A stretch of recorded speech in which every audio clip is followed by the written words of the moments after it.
এখন হাটপুকুরের এক তৃণমূল করেছেন বহুদিন।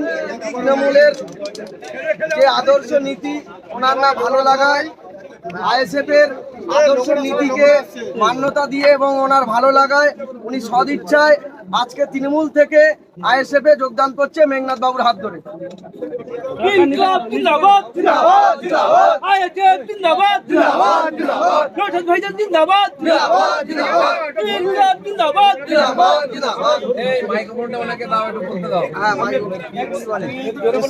দীর্ঘ টিএমসির প্রথম শুরুয়াত থেকে আমি ছিলাম হাটপুকুরিয়া অঞ্চল তেঁতুলবাড়িয়া গ্রাম থেকে। দীর্ঘ আমার বাড়ির পাশ দিয়ে বিভিন্ন রাস্তাঘাট বিভিন্ন পরিস্থিতি খুবই খারাপ, এখনো যাওয়া যায় না। আপনারা গেলেও দেখতে বুঝতে পারবেন।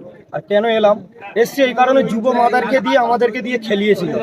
যেহেতু হাটপুকুর অঞ্চল খেলিয়েছিল কারা? টিএমসি, আমি তো যুবর দিকেই ছিলাম।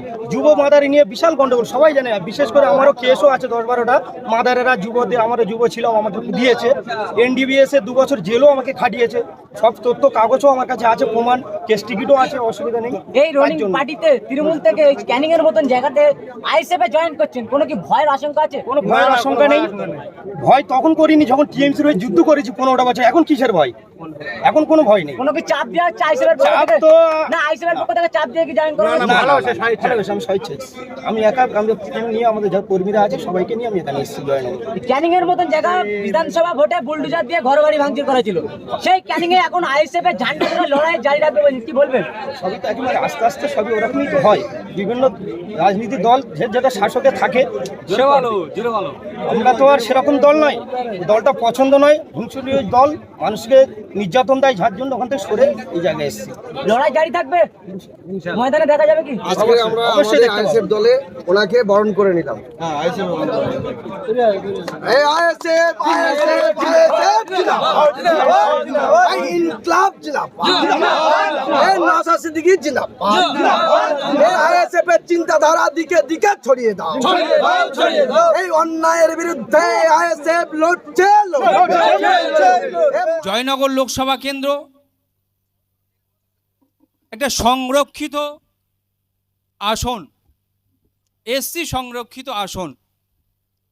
আমরা দেখেছি এখানে বিগত দিন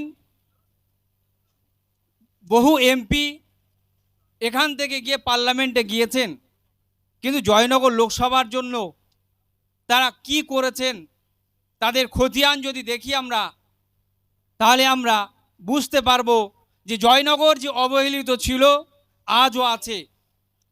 সুতরাং আমাদেরকে দায়িত্ব নিতে হবে। এই লোকসভা 2024 লোকসভা নির্বাচনে ইন্ডিয়ান সেকুলার ফ্রন্ট তথা ভাইজান মনোনীত যে প্রার্থী, সেই প্রার্থীকে আমরা যারা এখানে কর্মীরা আছি, আমরা আমাদের কাঁধে দায়িত্ব তুলে নিয়ে আমাদের প্রার্থীকে, ভাইজান মনোনীত প্রার্থীকে আমরা 24-এর দিল্লির বুকে পাঠাবো, পার্লামেন্টে আমরা পাঠাবো। আমরা এর প্রস্তুতি নেওয়ার জন্য আমরা এখানে হাজির হয়েছি। আমরা শুধু আবেগ দিয়ে এখানে কথা বলবো না। মনে রাখতে হবে, যদি আমরা প্রকৃত কর্মীর মতো দায়িত্ব পালন করতে পারি, তাহলে কিন্তু আমরা আমাদের প্রার্থীকে জেতাতে পারবো। আমাদের করণীয় কি? আমাদের জেলা সভাপতি তিনি বলেছেন, কয়েকটা কথা আপনাদেরকে বলি। আমাদের দায়িত্ব আজ থেকে কিন্তু অনেকটা বেড়ে যাবে। কেন? আমরা এই লোকসভার প্রতিটা প্রান্ত থেকে আমরা এখানে সমবেত হয়েছি। আমরা বুঝে নিয়েছি আমরা আমাদের উচ্ছ্বাস, আমাদের ভালোবাসা কতটা মানুষের মধ্যে পৌঁছে গিয়েছে আমরা বুঝেছি। আমাদের দায়িত্ব নিতে হবে। আজকে কি আমরা আজকে বাড়ি যাব, বাড়ি গিয়ে আমরা কেউ ঘুমিয়ে পড়ব না। কি দায়িত্ব আমাদের? আমরা যেখানেই বসবো, যেখানেই থাকবো, যেভাবেই আমরা যেখানে থাকি না কেন, আমাদের ইন্ডিয়ান সেকুলার ফ্রন্টের আদর্শের কথা আমরা আমার পাশের মানুষটাকে বোঝাবো। আমরা পারবো তো সবাই? এটা আমাদের দায়িত্ব, কিন্তু কাঁধে তুলে নিতে হবে। আমরা গেলাম, বাড়ি গেলাম, এখান থেকে আলোচনা শুনে আমরা যে যার মতো কাজে ব্যস্ত থাকলাম। আমরা আবেগে মনে করলাম ভোটের দিন ভোট হয়ে যাবে। না বন্ধু, ভোটটা হবে না। ভোট আমাদেরকে করাতে হবে। কিভাবে? মানুষের দ্বারে দ্বারে আমাদেরকে পৌঁছাতে হবে। অনেক মানুষ আছে যাদের কাছে ভাইজানের আবেগ ভালোবাসা তাদের কাছে আছে, কিন্তু আমরা পৌঁছাতে পারছি না বলে তারা আমাদের সাথ দিতে আগ্রহী হচ্ছে না, এগিয়ে আসছে না।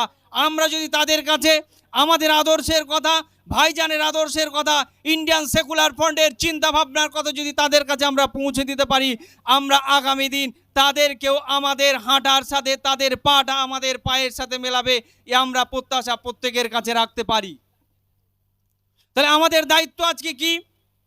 অনেক মানুষ বসে আছেন যারা দীর্ঘদিন রাজনীতি করেছেন, তারা একটা আদর্শ নিয়ে বেঁচে থাকেন, কিন্তু বর্তমান যে আদর্শ নিয়ে যে সমস্ত শাসক দল দিল্লি এবং রাজ্যে তারা যে আদর্শ কুৎসিত আদর্শ নিয়ে তারা আজকে যেভাবে মানুষের মধ্যে বিভেদ তৈরি করছে, যেভাবে দুর্নীতিগ্রস্ত হচ্ছে, কিছু মানুষ তারা কিন্তু বসে আছে। আমাদেরকে সেই সব মানুষদের সাথে যোগাযোগ করতে হবে। অটোমেটিক কিন্তু তারা উদ্গ্রীব হয়ে আছে আইএসএফকে গ্রহণ করার জন্য। আমি আজকে যারা আপনারা এখানে এসছেন, কর্মীরা এসছেন, আমাদের নেতৃত্বরা এসছেন, আপনাদেরকে বলবো সেই সমস্ত মানুষের কাছে যান, আইএসএফের বার্তা নিয়ে যান, আইএসএফের কথা তাদেরকে বলুন, তারা আপনার সাথে সাথ দেবে। কিন্তু আমাদেরকে আগিয়ে যেতে হবে, ঘুমিয়ে পড়লে হবে না। জয়নগর বিধানসভা যেভাবে মানুষের সাড়া প্রতিটা বিধানসভা থেকে, প্রতিটা অঞ্চল, প্রতিটা বুথ থেকে আমরা পাচ্ছি, আমরা নিশ্চিত আমরা আগামীতে 2024-এর যে 1 জুন আমাদের ইলেকশন, এই ইলেকশানে বিপুলভাবে মানুষ আমাদেরকে সমর্থন করবে। শুধু আমাদের দায়িত্ব আমাদের নিতে হবে। আমরা এখানেই শাসক দল কিন্তু আমাদেরকে ভয় খাচ্ছে একটা জায়গায়। আমাদের মধ্যে যে সমস্ত কর্মী সমর্থক যারা আছেন তারা কারা? আপনি ভালো করে খেয়াল করে দেখবেন, আমরা কিন্তু সবাই ইয়াং, সবাই আমরা নবযৌবনে পদার্পণ করেছি।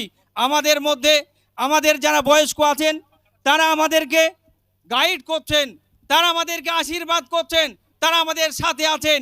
কিন্তু আমরা যারা কালো চুলের মাথারা আমরা এখানে বসে আছি, আমাদের দেখে শাসক দল বিরোধীরা সবসময় কিন্তু ভয় করছে যে আইএসএফ যদি এরকম একটা ইউনিট তৈরি করতে পারে, আইএসএফকে ঠেকানোর জায়গায় বাংলাতে কারো হবে না। এটা শাসক দল বুঝে গিয়েছে। আমরা এই বোঝাটাকে 2024 1 জুন আমরা আজকে থেকে শপথ নেব, আমরা এই 1 জুন পর্যন্ত এবং 4 তারিখ গণনা পর্যন্ত আমরা অতন্ত্র প্রহরীর মতো বুধে বুধে মানুষকে যেমন বোঝাবো এবং পাহারা দিয়েও ভোটটা করাবো, কারো যেন ভোট লুট করতে আমরা দেব না।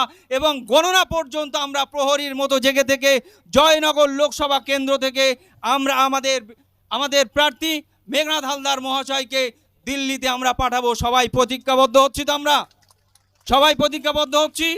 আমরা আমার যে দায়িত্ব আমার ঘাড়ে দেওয়া হয়েছে, এই লোকসভা কেন্দ্রের অবজারভার হিসাবে আপনাদের সবার সহযোগিতা পাবো, সবাই সাথ দেবেন। আমরা সকলকে নিয়ে আমরা 2024-এর ভোট বৈতরণী পার করব, আমাদের প্রার্থীকে জেতাবো।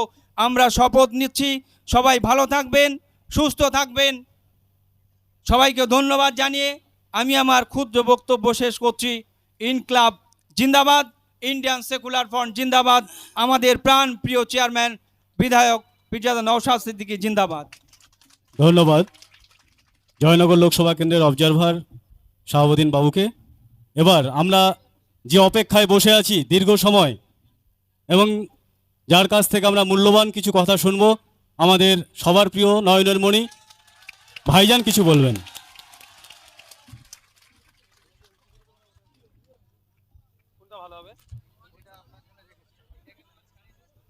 হ্যালো।